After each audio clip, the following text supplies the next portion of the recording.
Are you the most handsome guy in the world? Ghosts, dinosaurs, count me in. Hello, welcome back to the 12 days of Creepmas. This will be day 2. I'm already struggling, I'm not gonna lie. I don't know how long this is gonna last. Anyways, today we were gonna go get our Christmas tree, but then a series of events happened, and so I think we're gonna get our Christmas tree tomorrow and put up the decorations tomorrow. I think tonight is just gonna be kind of an easy night.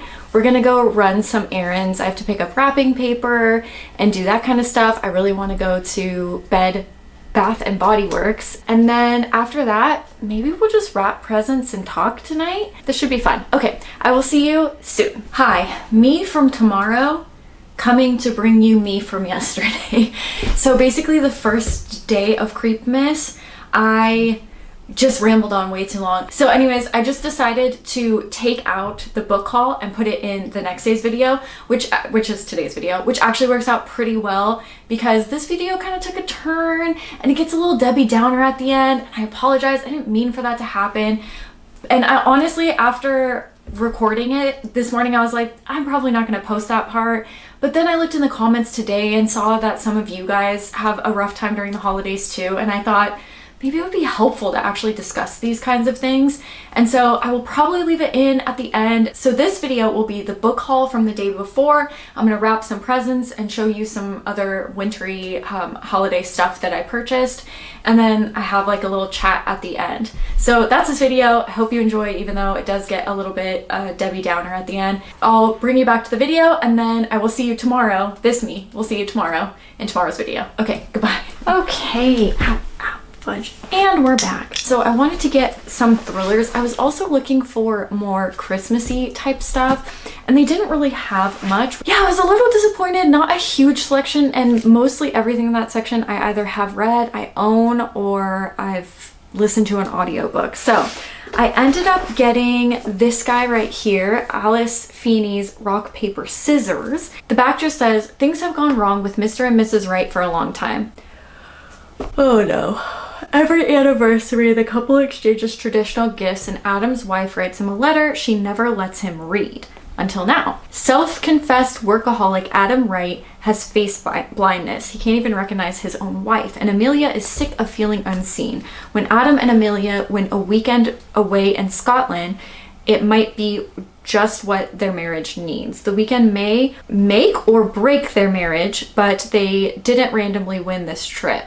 One of them is lying, and someone doesn't want them to live happily ever after. I've heard of this. I've seen other people read this book, but I have never heard of this writer or read the back or anything. But I have seen this around here and there, so I don't know how it's gonna be. I also just was looking for like wintry type books. So I saw snow and I was like, get in my car. And then here's the thing. I also found this, and this is The Paleontologist by Luke Dumas, and the sign over it just said 2 words, ghosts, dinosaurs, and then I went, shh, that's all you need to say, I'm already in.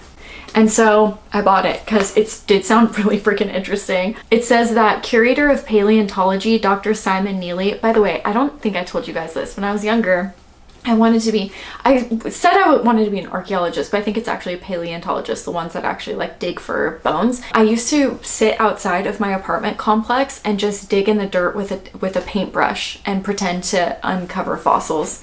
Anyways, a bit of information you did not need to know, but this just says curator of paleontology, Dr. Simon Neely, never expected to return to his Pennsylvania hometown, let alone the Hawthorne Museum of Natural History. He was just a boy when his 6-year-old sister Morgan was abducted from the museum under his watch, and the guilt has haunted Simon ever since.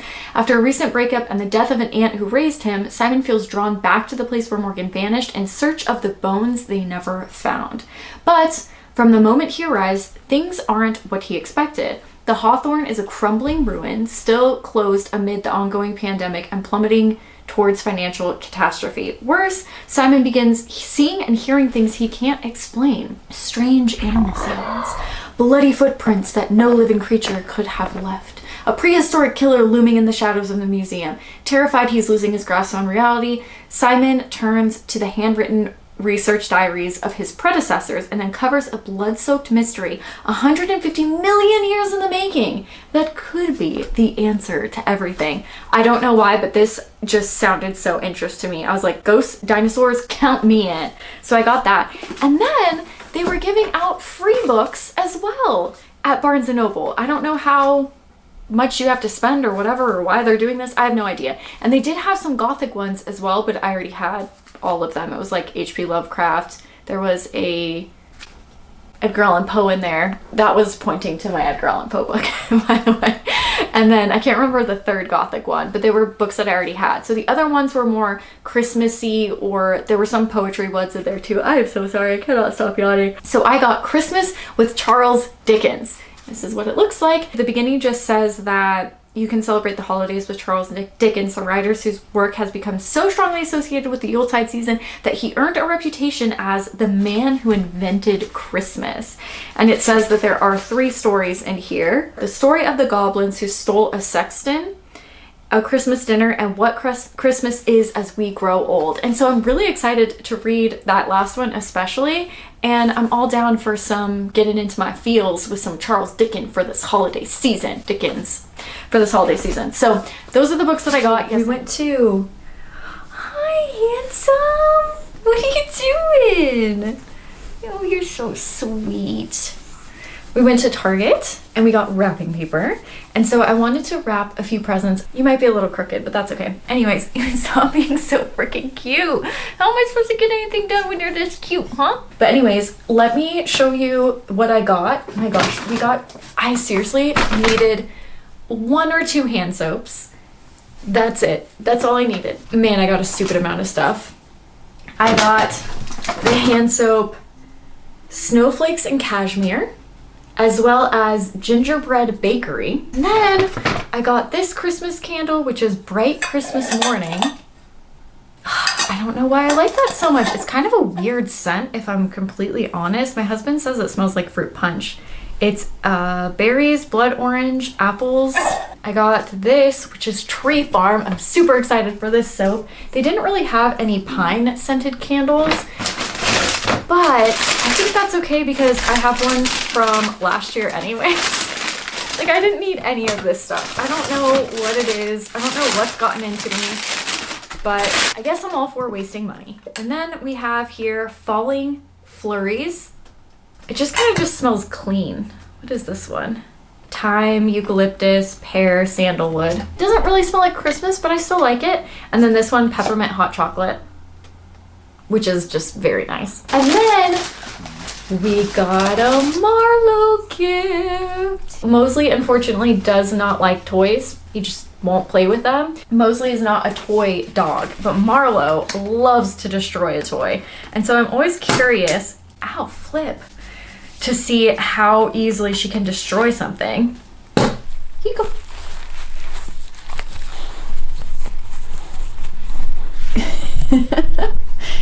And we will see how long it takes her to destroy that. And then, did I get me and my husband matching mugs? I did.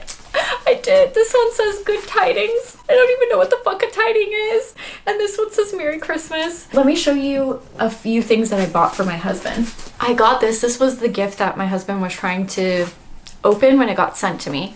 So when we got married, like 2 weeks after we got married, he lost his wedding ring. And it was like a fancier, like white gold one or something. I don't know. But anyways, he's never had a wedding ring since we've been married, for the 3 years that we've been married.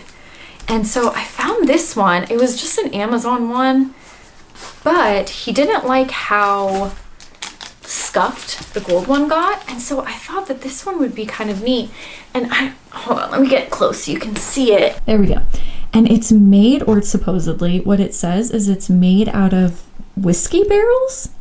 And so I thought it was kind of cool, and I feel like something just unique and weird that he would like. Just a little, you know, a little ring so that we can officially be married. We had a limit.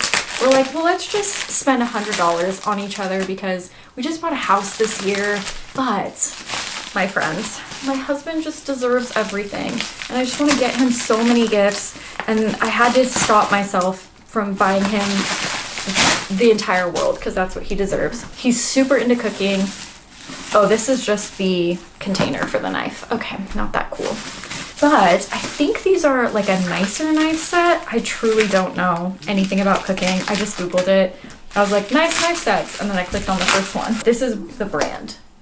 I don't know if you could see. But I'm gonna go grab the wrapping paper and let's start wrapping presents. The problem with the ring is that my husband was trying very hard to figure out what it was, and it's such an obvious box that I have a feeling that he knows what it is.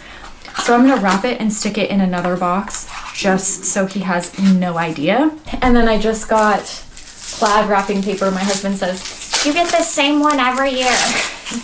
But it's what I like, okay? I'm a creature of habit. And also, just so you know, the worst wrapper on planet Earth. I think I'm just gonna tape this in this and then wrap this and then tape it in here and then wrap that too, just to piss him off. Because that's what you get when you try to sneak and figure out what you're getting. Okay, this one's looking a little rough, but this is the ring in the box, in a box, and now in another box.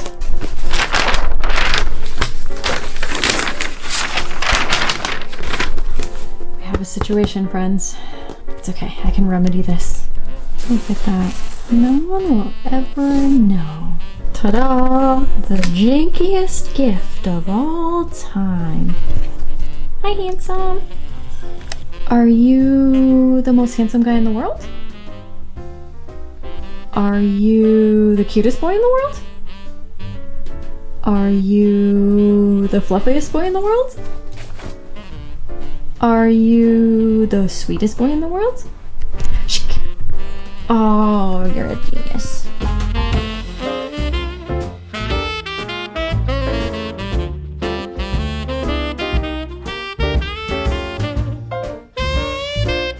Alright, we got two cute pups, a pile of wrapped presents, and a huge mess to clean up.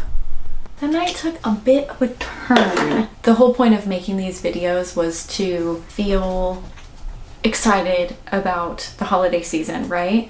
But I also think it's important to realize that grief is definitely not linear, and even when you feel better, there are still times that it's gonna hit you pretty hard. And so what happened was my brother sent me a video. I'm not gonna show you the video, but he sent me a video of this guy. And if you don't know, this is Creepy Santa. Actually, why would you know? I don't think I've ever talked about Creepy Santa. This is Creepy Santa, and he was my mom's from her childhood, and for whatever reason, me and my brother ended up with him, Creepy Santa. And he's definitely made of like some toxic paint that for sure is gonna give us all cancer. But he has such a distinct scent to him. And yeah, I mean, Creepy Santa was a part of our childhood growing up too. And he just sent me a video of going through a bunch of Christmas boxes, and they all have Christmas written on them in my mom's handwriting. I don't know, just when I see stuff like that, it's like, damn it, I don't know.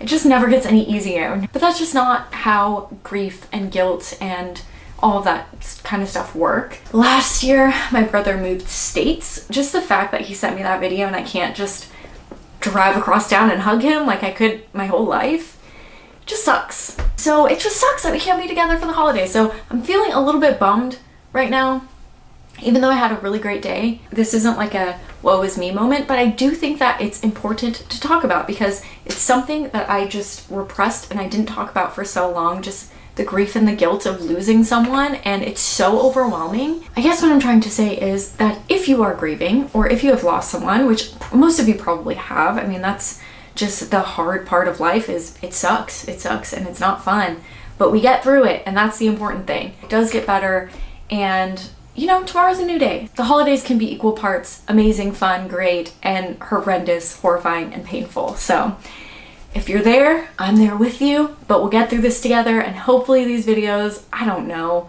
help. I don't know how they would even help anybody, but that's what I'm feeling right now. So I'm gonna go make a hot chocolate and curl up with the book and feel sad, and that's fine, and that's okay for tonight. But tomorrow I will see you, and I will be happier, hopefully. So I'll see you tomorrow. Bye, guys. Christmas trees on fire, Santa's holding the lighter. My parents are both liars, I got gifts but 1 subscribers. Thanks for the candy basket, oh god, another jacket. My stocking's filled with acid, am I dreaming? What just happened?